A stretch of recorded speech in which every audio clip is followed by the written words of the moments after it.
Okay, good. We'll call to order this regular meeting of the Easton Reading Region 9 Joint Boards of Education Policy Committee at 9 a.m. on April 23rd, 2021. Members in attendance, Chris Parkin, Maureen Williams, John Stinson, not in attendance, Gwen Denny. We'll start with the approval of minutes. I'll entertain a motion to approve the minutes from the April 13th and April 16th ER9 Boards of Education Policy Committee meetings. So moved as to both, or seconded as to both, whichever you want. Okay. So we both move and both second. All right. However, I write it up in the minutes. However you write it down is how it happens. That's very good. So moved by Maureen, seconded by Chris. Any discussion? No, hearing none. Call the question. All in favor? Unanimously approved. Takes us to public comment. No members of the public being present. We'll move to committee member comment. Thank you, John, for facilitating the meeting last night. Ditto. And thank you for all of the hard work and partnership to get us ready for that. Excellent. Okay, we'll go to discussion and possible action. So on to our, since we don't have any members of the administration with us today, we'll probably not have any discussion on 5B.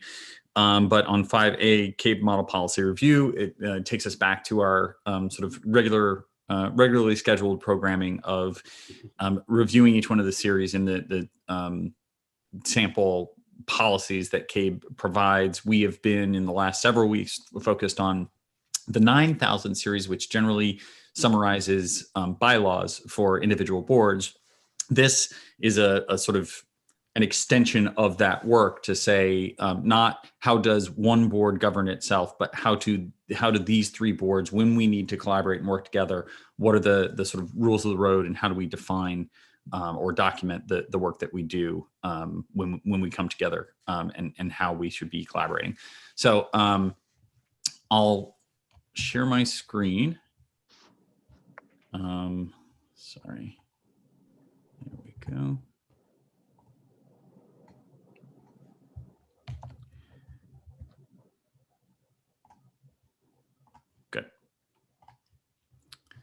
So last night, I thought the conversation was really good. There are a few edits that I have in my notes that we'll want to make in terms of the, some of the ways that we're characterizing some of this information, which I thought was really good feedback that we had. As an example, we talked about, instead of acting on contracts, just calling this contracts, because it's really many things related to contracts. In terms of the sort of third topic, instead of methods for reaching consensus, it's sort of methods for coming to a resolution, right? Of issues, or just sort of resolving topics. It sounds very broad, but we want to stay away from assuming that where we're always coming to is that we all agree. Sometimes the outcome is we have agreed that we do not agree. When does it end? Right. Exactly. What is it? What's the terminal spot for that? So I think that's all good, and we can make those edits. But I think I'd like to get really tactical and come back to some ideas that we discussed about actually creating a table. And I think we can do that inside of this, or we can do it I'd love any feedback. We could do it inside of a Google Sheets document. It may be easier for us to manage the sort of the data in Google Sheets. But I just don't know exactly how much data there's really going to be. I think it's going to be a function of language related to each one of these 6 items, language related to each one of these 6 items, and then some language to describe the various procedural and substantive issues that might arise, and some of the different options we have for reaching a conclusion to those discussions. I think a sheet might be easier just to add and sort and filter to the extent that we have different tags that could be assigned to different things. Works for me. All right. So there we go. And we will call this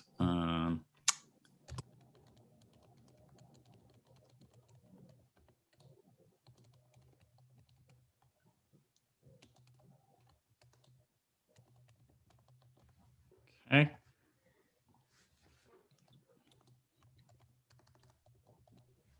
Start with topic, and then we'll have sample language. This is the part of the agenda where we need you to blow that up. Oh, wow. If Chris is asking for that, you know. I can see it, but I know nobody else can. Okay.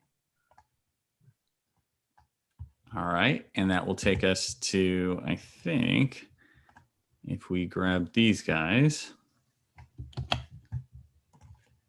I think it's also possible that there's multiple sections for some of these. Absolutely. Yeah. Yeah. These are because higher intermediate level. They're not Yep. on the ground level yet. Yeah, so we may say, I mean, I might go broader than topic selecting a chair. That's almost a subtopic. The topic is, meeting governance. And the topic is those 3 slides broadly. And then these are subtopics within that. yep. And then we might actually have another layer to that as well. Right.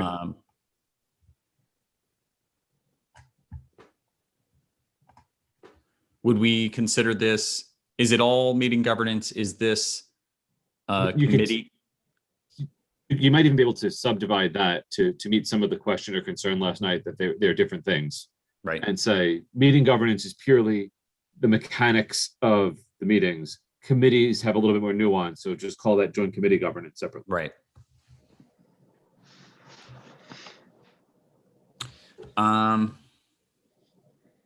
And we actually did talk about some issues that I think would add to this. So for instance,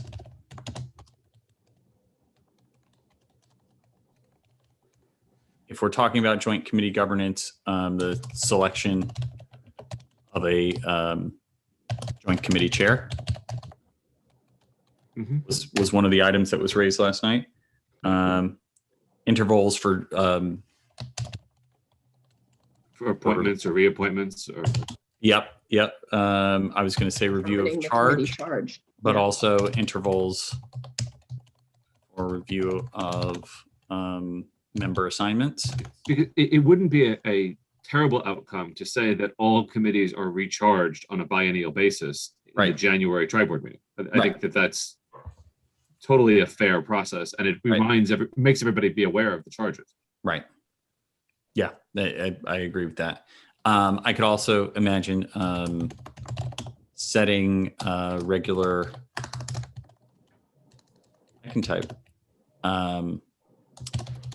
meeting schedule.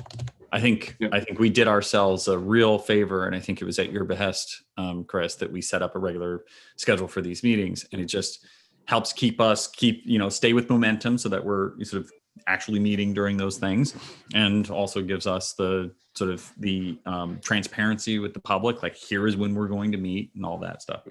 And the FOI flexibility to say, Right. it's Friday morning, we really need to tackle this issue that wasn't formally Right. on the agenda. Right.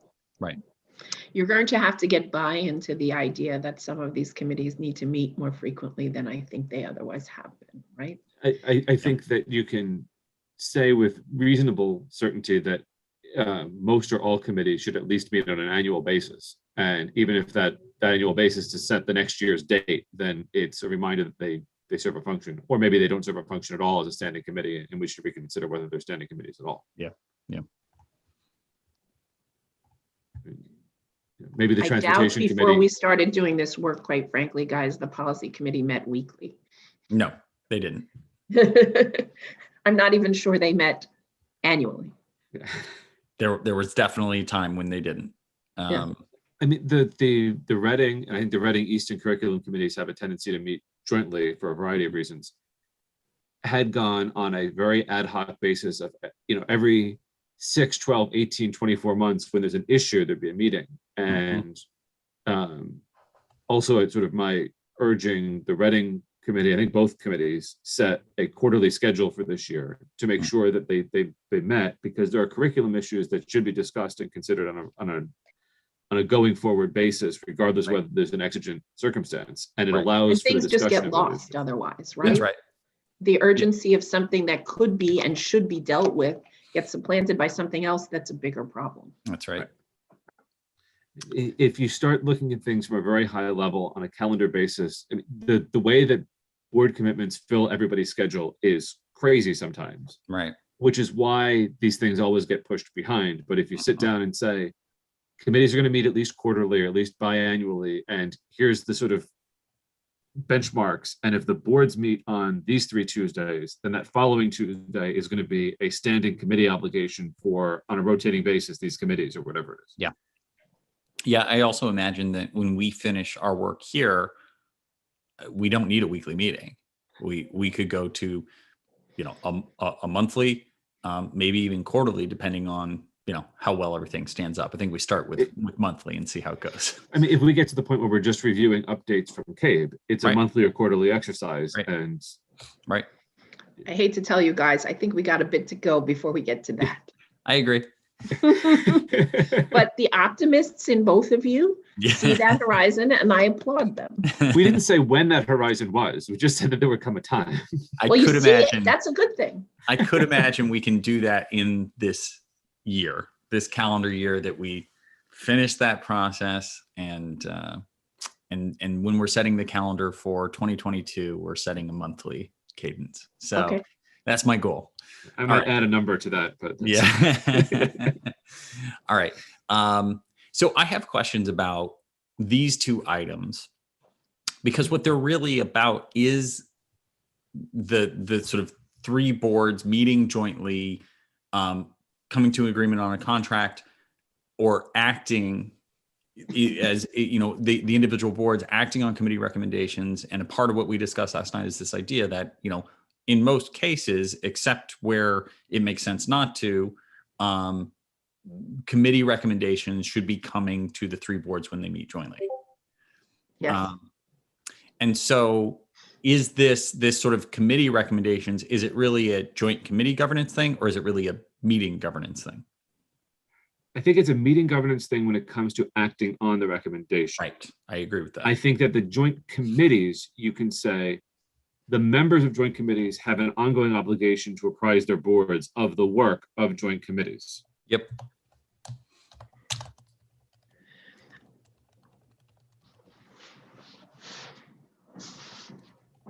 And that's a purely reporting function. Right. Now, what I keep sort of getting caught on when I think about the acting on committee recommendations is that there is a general expectation, and is appropriate, that when a joint committee recommends something, whether it's approval of a bus contract, food service contract, a student survey, that it should be discussed and brought to the tri-boards in the first instance to sort of vote on. The question then is, what I don't want to do is make that an ironclad rule, because there are circumstances like a technical amendment to the bus contract, right, that we can handle in the normal board cycle, and we have a couple of times in the past year with COVID. You don't want to tie your hands and say, I need to convene a 10-minute tri-board meeting to approve a technical amendment to a contract. Yeah. And I agree with that. And when we were talking about it last night, it seemed like, maybe there's a couple of categories that we could define. And so sort of inside of the acting on committee recommendation sample language, maybe we put a placeholder for, exigent circumstances, plus, kind of no discussion necessary. Non-substantive changes to, non-substantive compliance changes, basically, or revisions for compliance. I'm not even sure that would capture the bus contract provision. Right. And I also think that just as A a practical matter, delegation we've got, to the committee head to determine whether or not that circumstance is exigent. Can you structure that way? I don't know. delegated to the joint committee chair. Right, to determine whether or not this is an exigent circumstance. Yeah. I don't know if there's a bylaw prohibition against that, I guess, but if you could define what exigent is, and then say exigent decisions will be determined in principle by the committee chair. And I think But if we it's got exigent for one, it's going to be exigent for all, in which case you might as Agreed. well be having a trilateral conversation. right, but at least you get away from, you reduce the burden. I don't know, I'm thinking out loud, and I Yeah. haven't played that through in my head. And I certainly don't have the history of working with these committees to see how it would play out in practice. I also think it might be worth creating broadly a division between human resources contracts and everything else, because HR related Yes. contracts tend to be very sensitive issues that are different from all the operational contracts. Agreed. Agree with that. Services contracts, is there anything Operational, non-human resources. And I would include health insurance under the operational side, to the extent that that's a relevant tri-board issue. So it feels more operational than sort of discrete. Sure. Okay. I'm just looking at my notes for the joint committee governance. Okay. All right, good. So let's now take a look at matters impacting central office and personnel.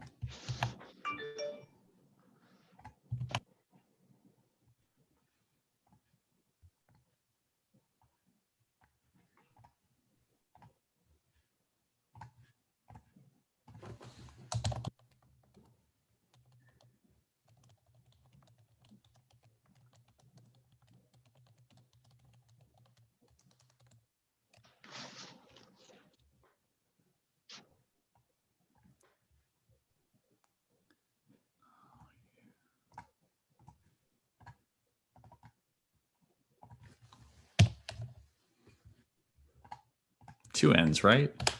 Yep. Spell check has ruined me. I remember a time when I cared about being a good speller. Now I'm just like, it'll help me. I don't have time in my life for being a better speller. But you Okay. filled your brain with other pieces of knowledge. That's I how hope I so. console myself. So the fact that I cannot spell personnel without spell check. All Oh, right. Let's go here. Is there anything else we would add to this list? I'm looking through my. I might take HR contracts. Well, HR contracts is a meeting governance thing, and it's a matter of impact central office personnel. We talked about onboarding being changed to hiring. Yes. Yes. I mean, you could leave onboarding in some other category, but definitely hiring. I think when you have hiring, you also have to have sort of discipline and discharge Yes. somewhere, Yep. because this starts to rub against the philosophical differences that folks have about the scope of the board's authority with respect to personnel matters beyond the superintendent. Right.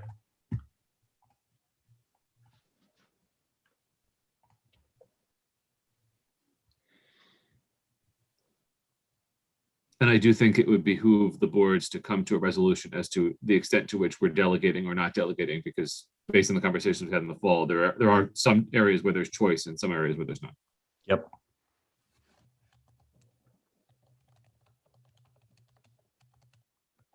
And that may be here, or that could be in some of the other sections as well. Hiring of senior central office personnel, for instance. Because this is one where you can't just document the practice because there isn't a practice. The practice is that there's a dispute. Right. That's right.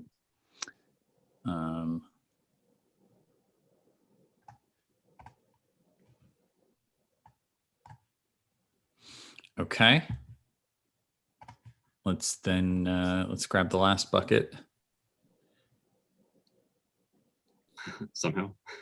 So I'm thinking, yeah, and I'm thinking about it as, I think we can have a line item procedural, a line item substantive, and then these are sort of in the description. Right. And to the extent they have to be ultimately broken out, if the language is different, they get subdivided. Right.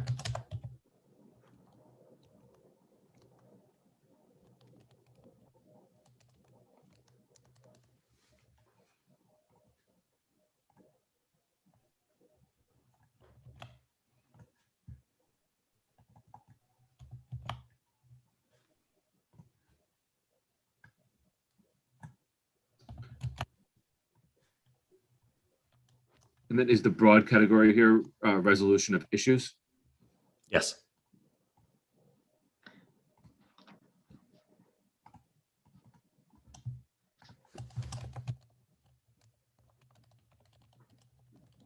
This is a super broad comment that we haven't really touched on, but in theory, the boards have operated on a sort of loose interpretation of Roberts as to matters of process.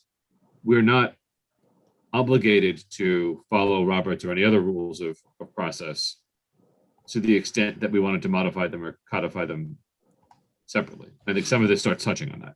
Right. I think that's right. And I mean, it's worth exploring Robert's rules to see sort of the recommendations inside of that for coming to a resolution. But, because there's broadly a low level of understanding of what Roberts is or isn't. And I found when we get into tri-board settings, there is a latent sort of confusion about who can talk about what, why is a motion pending on this? If it's not about action, if it's not about this, why can we talk about this but not that? Yep. And to the extent there's friction there that we can smooth out, it might be worth saying nobody can talk about anything until there's a motion, or the opposite of that. Yeah. I think as a part of our orientation packet that we give to new board members, there should be a hard copy of Robert's rules. And a hard copy. That item? What's that? Do we budget for that? I will gladly sponsor that acquisition. He'll individually sign copies. Dear future board member. Signed everyone who's been through this before. Right. Well, so we get 21 of them and we all put our name in it like a textbook and you hand it all down. Yeah. And then the next person who gets it, look, I've got Stinson's copy. That's Look at that, it's dog-eared. What's all this stuff written in the margins? He signed it as the Half-Blood Prince. Wait a second. What's this spell? All right, that's too deep on Harry Potter. And then we've got these guys. Not to dive straight into a rabbit hole on this, but in the conversation last night, I detected there was some, when we got to this topic, there was some circular logic from some folks on this, but I also saw two camps talking about who seemed to agree that the mechanism should exist, but one camp was talking about how the mechanism should exist in order for us to go through procedural items effectively. Mm-hmm. And the other camp saying the mechanism should exist in order for us to resolve substantive issues. Yeah. There was a general agreement across the board that we shouldn't waste time on procedural issues. Right. Which suggests that we should be able to codify something that should be relatively efficient in time to come to resolution on these issues. Mm-hmm. And that might be as simple as if any two boards approve any one procedural item once, it becomes the thing. Yeah, but I think you're going to have to get over that. I think you're going to have to default to the parliamentarian there, and we didn't do the longer conversation about that. Yeah, I think because I think the resistance will start to bleed from one topic into the other. Yeah, on a principle idea. Yeah. So you're going to have to default on procedural issues to a new mechanism. Yeah, and I don't know. I wonder about the parliamentarian, sort of single parliamentarian rule versus each board is going to send a parliamentarian to the parliamentarian council to the council of parliamentarians. Council of parliamentarians, which I really like the idea of that. You get a special pin for being on the council of parliamentarians. They'll sit at the head table with the robes. Well, do we have to give out the parliamentarian pins like with the Roberts rules, or do we get to do those at a special ceremony? Yeah, that's really good. I like that. They get handed over with the gold gavels that get handed down. Yeah. So, okay. So this is helpful, not yet complete though. So define process for reaching consensus. I think here, and we may end up not even keeping these, but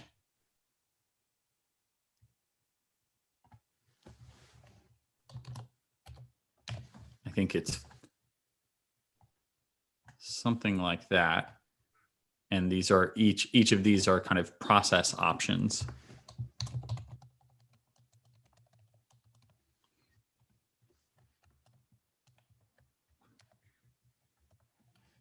When you say recess and reconvene, what do you mean by that? I think that was me that said that Yeah. sometimes you just get people to stop being so wedded to a particular idea and loosen their thought processes. And then when they come back to the table, they're not I in a got you. camp. Okay. Yep. Time can heal a lot of things. Time can The- make people stop. You know, you hear things in meetings and the tendency is to follow the flow of information and to also follow the person who's presenting it the best. Yeah. Also to follow allegiances for whatever reason. Yeah. And when people step away, those factors in terms of making them make decisions, they loosen. That's just. Yeah, I agree with that. And also just having a minute to think. In our meeting on Tuesday, there was a moment where I thought we were talking about two separate things, and sort of Randy was suggesting one thing and then Jenny was suggesting another thing. And I thought, okay, Jenny just persuaded me. But I actually, looking back on it, even a few minutes later, I thought, you know what, they're both right. And they're not at odds, these two things. We actually need to understand that from both dimensions. So okay.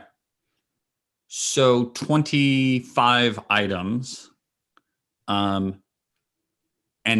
I think this is going to evolve as we actually start going through and sort of putting in the language. We may find that this explodes to 70 items, or we may find that we're able to consolidate. But I think the best way to start is by starting. I'm a big fan of that. All your corporate platitudes, John. I don't know. I know. Yeah. We did get a little reminder recently to stop with stop saying synergy and stop saying ecosystem. I'm like, oh, but it's the perfect world. All right, or perfect word. So does anybody disagree with that? I mean, this is right. I don't think anybody finds this No one controversial. disagrees. That's Right. That's Win number one. Yay. Win number one for this committee may not be win number one for the whole. And yeah. Yep. Okay. Which one was that? Review and approval of central office budget. Okay.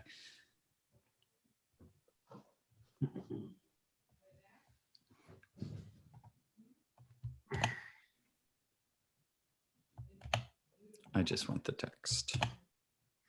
Don't we have to say the review and approval of central office budget must occur by all committees? I mean, all boards, like all boards must approve the central office budget. We're sort of stating that. I mean, that's a mechanism question too. Right. But at least if we agree on in principle that or do we? Well, I mean, I don't know. That's what I was getting at. That's what I was getting at before, because there are people who say that the budget you can't use the mechanism for that. I think there are some people who believe you absolutely can use the mechanism, and this may be a third type of person, or it may be one of the others, who say you can use the mechanism as long as it's not against my board. Mm-hmm. And then there's you can use the mechanism only for the central office budget, Right. but understand that the mechanism has no teeth and I can reject it at any time, in which Yes. case there is no mechanism. And I'll tell you the way that I see that actually playing out, and it's really scary to me. And I think it is actually against the bylaws of each individual board. The bylaws of each individual board dictate what a passing motion looks like, right? Mm-hmm. If a passing motion, if we are at 3 individual boards, and we've invented a mechanism that allows for 2 members of my 6-person board to carry a motion because they've been forced by the other 2 boards, that is against our bylaws. We would need to rewrite our bylaws. Or 0 of your members. Well, yeah, that's true. But I actually think the way that this plays out, the way that this happens is the board chair wants the thing that the other 2 boards want. The rest of their board doesn't as a majority. I think that's actually how this works out. And that's not okay unless we amend our bylaws. And I don't know that any one of us or individually are willing to amend our bylaws unilaterally. We would have to say, we are all willing to say that in these circumstances. And short of that, I'm not okay with the, hey, we got a handshake that we're just going to overwrite the majority of my board, even if it's me who wants the thing that the other 2 boards want. I think you'd have to basically say that each of the individual boards' bylaws would be amended to say, notwithstanding any of the other bylaws, Right. when meeting jointly or handling joint business, the MOA, controls and, substitutes. Right. Otherwise, we're in violation of our bylaws about how we approve something. Mm. Right. So there's that. I mean, and that's Okay, true of strike my suggestion. any of these. Well, I'm not. Well, not necessarily. I mean, in terms of the resolutions, in sort of resolving issues, it could be true of any of the items in that section. That, right? Like we. I mean, this is a super radical suggestion that I don't think is going to have legs. But another way to conceive of all of this is that the 3 boards appoint themselves a committee of the whole called the ER9 committee. And then it is sitting as the ER9 committee. And it is a body of 21 that is taking action in a conventional sense of 21. Now, the subsequent question to that is, let's say the ER9 committee approves the central office budget. Right. On the backs of everybody in Reading and nobody in Easton. Yeah. It's still a committee. So It's a it would committee still making not a bind recommendation. the committee. They'd be That's making right. a recommendation back Right. to Easton. And so then But- the Easton board would have to sit individually as the Easton board Yep. and then reject that recommendation. So I actually don't think that's radical. I actually think that is a way that makes this all above board and reasonable, because what it does is it says we're coming together. We're as of now, we are convening in that space as the whatever committee of 21. And when we do that and make our recommendations back to the board, it basically gives each of the boards, it gives the opportunity for any board member who might have been against the idea to say, I'm going to hold my nose and approve it. Not because I approve of that thing, but I'm going to accept the recommendation of this committee because I respect that committee Right. means Was on the something. losing side of the committee, but I'm still Right. going to support the outcome. That's right. And it would be, it's not a matter of changing the bylaws. It's a matter of, Roll. yeah, Maybe that's something you want to add here. yeah. You It's a know. really interesting idea. I like it because it retains the autonomy of each of the boards while giving a mechanism for us to have that discussion and do a majority rule or It provides super it majority. provides simplicity from a governance perspective, the same Right. way that the personnel search committees do. Yep. But ultimately, always coming back to as long as we are 3 separate boards, we are 3 separate boards. And I could conceive of circumstances where basically what you're doing is you're noticing a meeting of the ER9 Joint Committee that is coterminous with individual meetings of the 3 boards, Right. which is going to confuse more people than it placates at the beginning. But that's unless you say that the tri-board meeting will never actually approve anything. It'll only make recommendations that go back to the individual cycle, but then it's going to take a month to do anything. Yeah, which is not great unless you could build those into a series in one night. I would just say you notice 4 meetings for 7:30. That's right. Yeah, And or all the individual board meetings are held in abeyance while the joint committee makes its recommendations. right. That's above board. Yeah. Right? Yeah.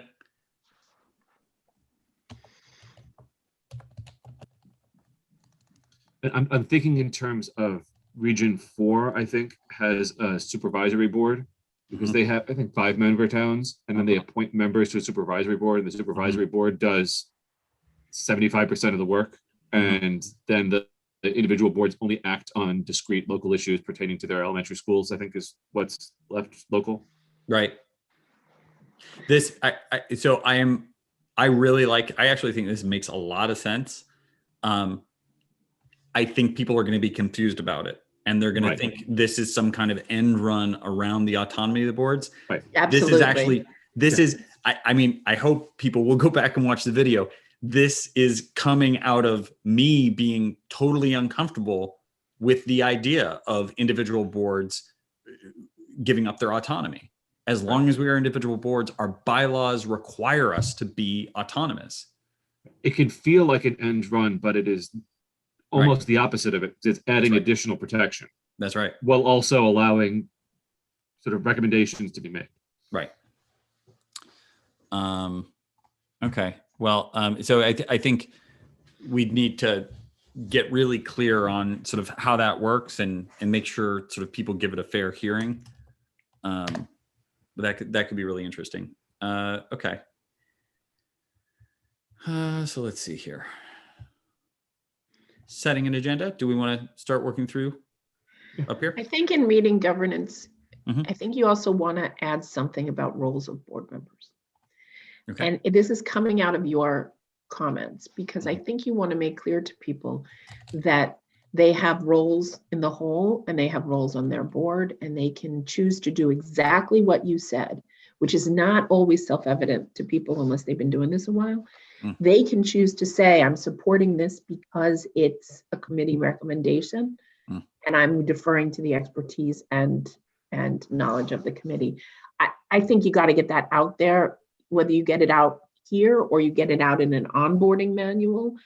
You got to get that idea out there. Everyone comes into this, I certainly did, thinking I'm making a decision based on what I know. And I think it's perfectly reasonable to make a decision based on what other people know, if you codify that and give them the permission to do it. Yeah. I don't know that it belongs here, but I was really struck by that idea because it took me a while to come around to it in my own work here. I like that a lot, and I'm just going to start a new. And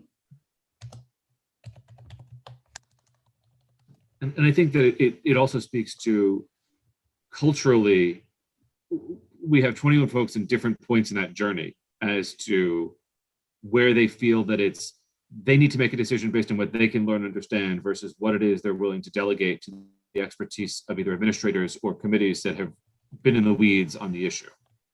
Yeah. I mean, you're almost teaching people that the arrogance of what they know is not all there is to know, right? Yeah. Are making, and that's a negative way of portraying it, but it's the truth. It's like if somebody comes to me and says we need to spend $8,000 to drill a new well outside of the parking lot, I'm not going to say, have you thought about this issue or this issue or this issue? I'm going to say, is this the recommendation of the professionals? And I don't know any better. Right. Yep. I'm going to make sure Now, that if they came to you and said 8 million, you would naturally know that. Well, I wouldn't ask for the details on what pump they were choosing, but I would ask for, did you follow the appropriate bid procedures and did you talk to the right people? And that would be the line of questions.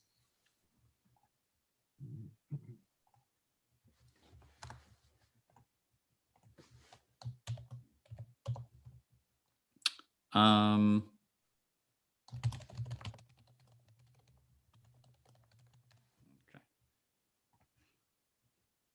Hold on, I'm gonna. Absolutely, the FOIA training. So, and I'm adding cybersecurity training here. Yeah. I don't know if this any has got to become a budget item, guys. Like we just have to budget for this. Yeah. Right. It has to go back, and if it is not proposed by administration, we have to do it, and it has to go in. Yep. Period. Yeah, agreed. We can't say that we're too cheap to spend a couple $1,000s to make sure that board members know what they're doing. Right. It's, Well, and especially on things like this, I think like the FOIA training, there's resources out there that we can, if we just gather them together and make a sort of board member site, and it could be available to members of the public as well, which I think would be highly beneficial, to say, here you go, here's your links for FOIA, here's your cybersecurity training, here's your roles of board members, and just sort of organize those resources there. And then, here's a link to order your copy of Robert's Rules. And there's even simple stuff like, you get cornered in Caroluzzi's by a parent who's angry about such and such. Here's the sort of stock response. Here's how you can, handle that. Yeah. And some of it is don't commit to things and don't feel pressured to, for example, badmouth a particular teacher, because that has huge negative consequences if things go sideways. That's right. Well, you understand that the difference between your role as an individual and your role as a board member is very different, right? Right. And you understand that when something is approved by the board, you have approved it and you have to stand behind it, even if you disagree with it, which is also something that has to be put out there lock, stock, and barrel. Yeah. Okay, good.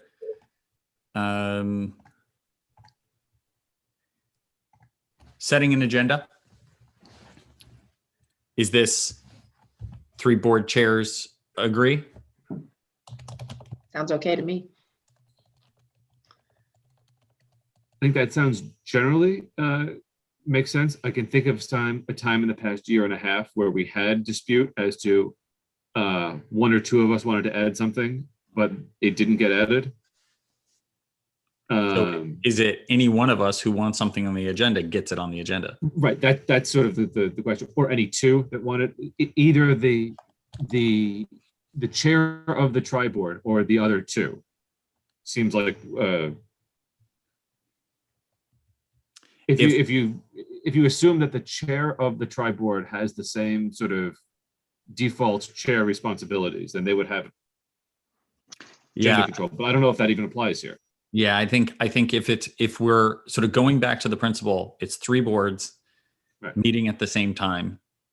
Then the chair of each board has the authority to add items to the agenda. Yeah. And then you'd have to think about in the background, in a world where you had an ER9 committee, then that would theoretically be chaired solely the same way that the personnel search committees were. And you'd want to possibly build into the charge of that committee that the board chairs would have that joint responsibility there too. I'm missing the connection on the. So if you ran this advisory board, or this advisory committee issue, Sure. I see. then the chair of the advisory committee would have sole authority over the agenda unless you built in a mechanism, built in a procedure for the other chairs to have input, basically. Yeah, I see what you're saying. Just flagging that as a nested issue to the other. Process.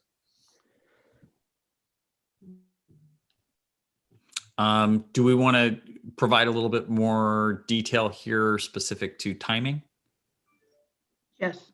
to try to bake in a little bit of a T-1 week?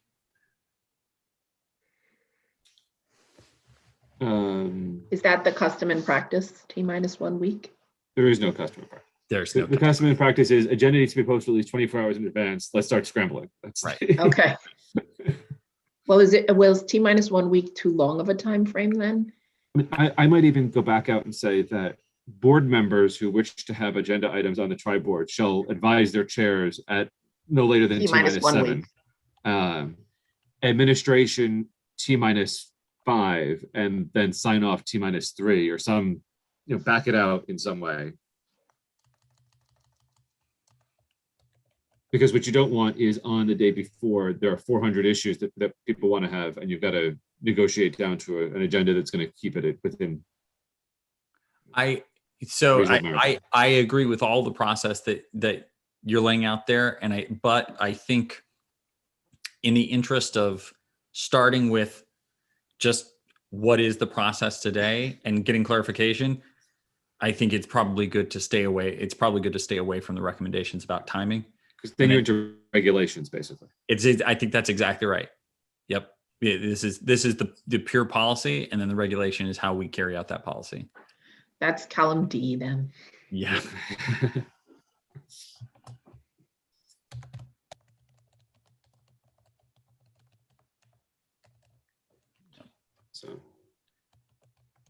2 weeks, 1 week, etc.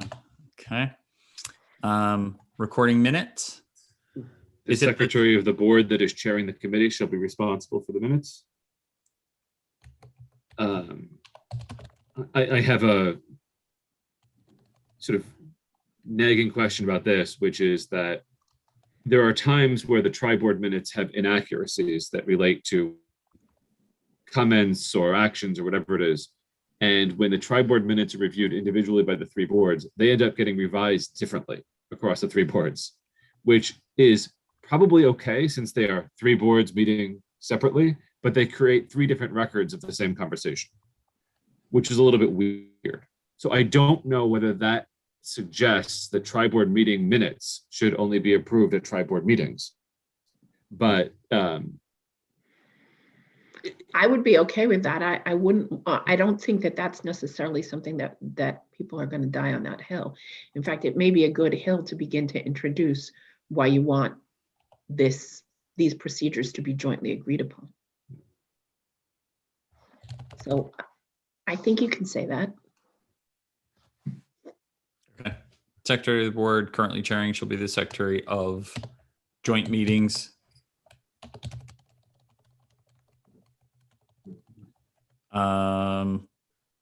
then minutes of joint meetings shall be considered for approval at joint meetings.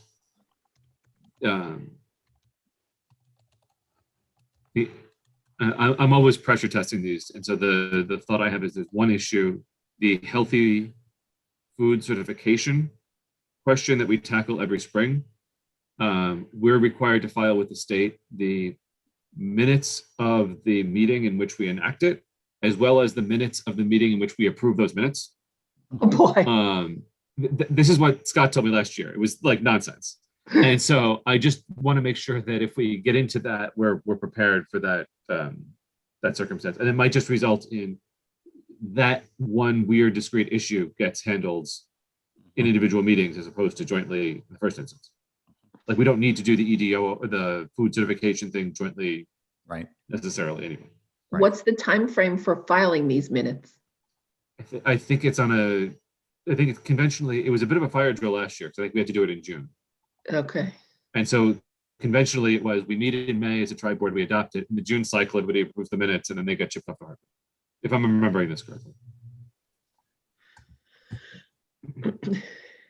That's a burden someone placed without regard to, tri-boards for sure. I was speaking of burdens that somebody placed, not thinking about the actual execution of that. I started to imagine a sort of state FOIA agency whose job it is to actually do the work of going and digging through all the information. So instead of passing the burden on to our central office staff who are, trying to do their regular jobs. Your FOIA team is here to help collect the information. Exactly. Hi, we're with the FOIA team. Fantastic. Yeah. Blue jackets with yellow letters in the back that just say FOIA. Here's all our passwords. Have fun. That is off topic. I'm sorry. Off topic question. That is off topic, but I'm going to add to the off topic. We ought to publicize the degree to which it costs people to comply with FOIA when we have time sensitive compliance and we have to reroute somebody so that gets out there in the public domain, particularly since some FOIA issues are constantly coming from the same place. Yep. Agreed. So particular people are costing the district by repeated FOIA requests. And several, like they don't all come at once, they come in series. Right. So each time the person has to readjust. Oh my God. Not for nothing, but we could put on the ER9 website an FOI section and post all the requests that are received, and then post the compliance date and the number of hours that it took to comply. Yep. And the cost charged to the requester, and just create basically a publicly facing FOI log. Right. Nothing wrong. I would fully support that. Yep. Defining a committee charge. What's the custom and practice? There isn't one. I mean, isn't it just like any motion?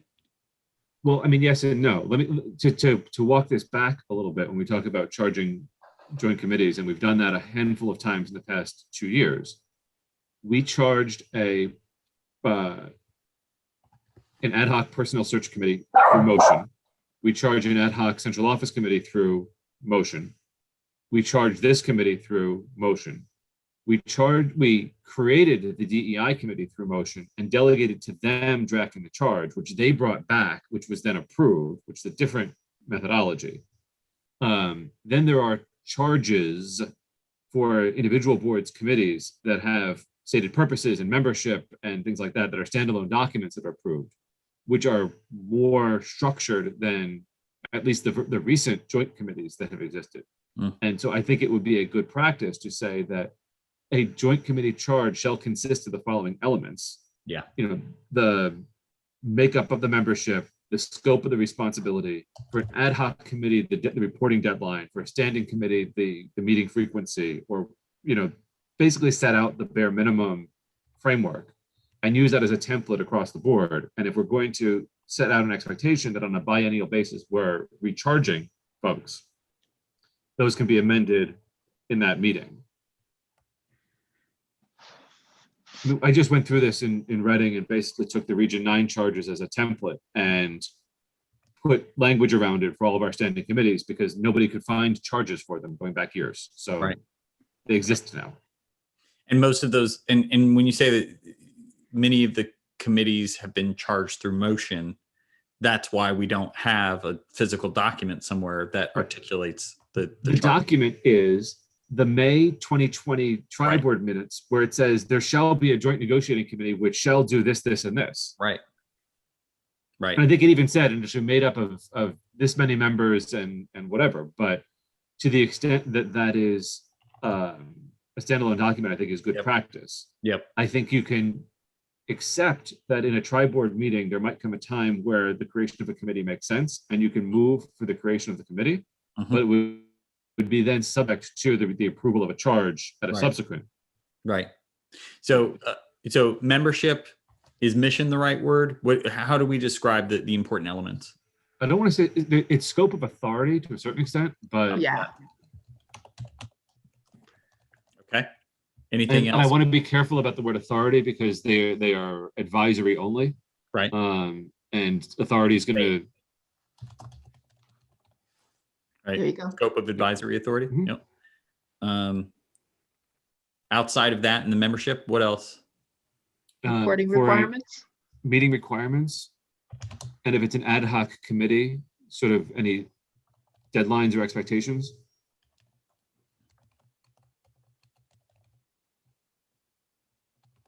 Like, it would be nice if we got in the habit of charging personnel search committees to be automatically extinguishing and things like that. Okay. That's a good one.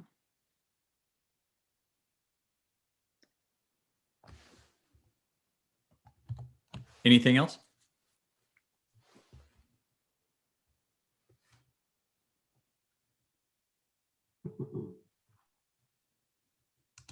I do think, not for nothing, that when it comes to these committees, if we're doing this deep compliance work, we should get an opinion from legal as to the impact of minority representation rules on joint committees and whether or not we need to be abiding by that.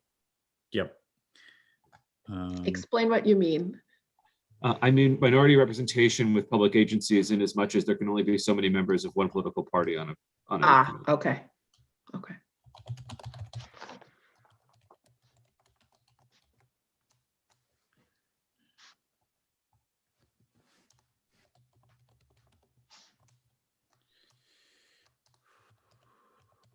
Trying to break myself of capitalizing everything. It's like I don't capitalize sight words. Everything else I capitalize. I live my life in bullet points on slides, so there's that. I want to know if you dream in slides. Yeah, right. Just for clarity's sake, I'm going to call that minority party representation rules. Yes.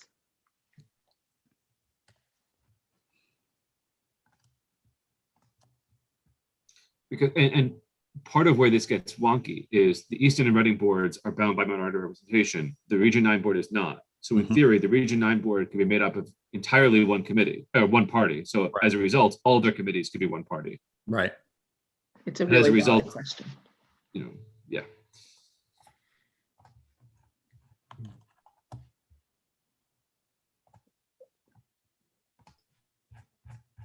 Okay.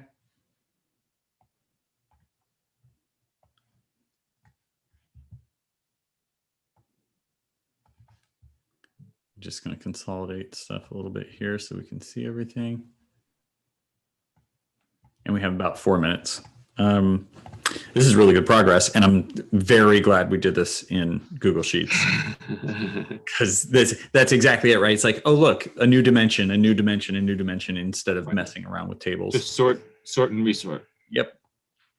In the last minute, do we want to talk about sort of timeline between now and the 25th?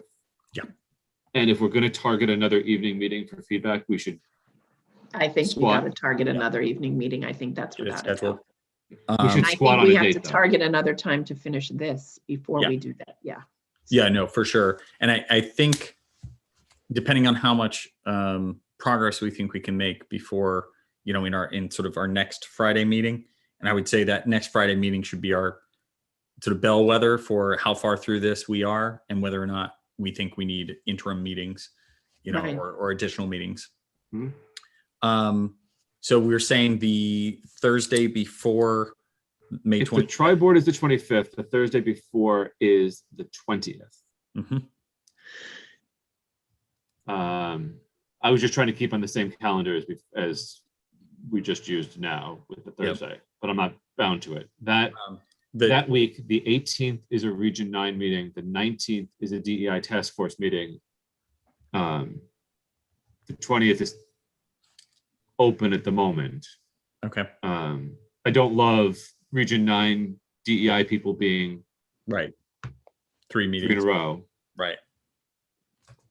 I mean, we could shoot for the 13th if we wanted to be ambitious. I will have problems on the 13th attending anything. Okay. So Or we could do the Unless it's 24th. That's interesting. I actually think that's really interesting. The 24th could be good 24th. Yep. because then it's fresh in everybody's minds. And okay. How are you, Maureen and John, on the morning of the 25th, in case the 24th left us to have to come back and have a conversation? With The enough morning time. of the 25th, right now, I'm okay, but I have a big series of depositions in May and a big mediation in May, and I don't know how those dates are gonna shift and morph. Would it be better or worse to say 6 o'clock on the 25th or something as a hold in case we need to make adjustments Sure. immediately before the meeting? Sure, that's fine. Okay. Okay. Why have I been signed out? That's very strange. You've been signed out. Signed out. Okay. All right. It's 10 o'clock. You're signed out. Right. That's right. Yeah. It's like, nope, sorry. No more policy work. Very good. Okay. We'll go to public comment. No members of the public being present. Let me make sure that's actually true. Yes, that's true. Committee member comment. Motion to Move adjourn. to adjourn. Thank you, Chris. Seconded by Maureen. All in favor? Aye. We are adjourned at 9:59 a.m. See you Thank guys.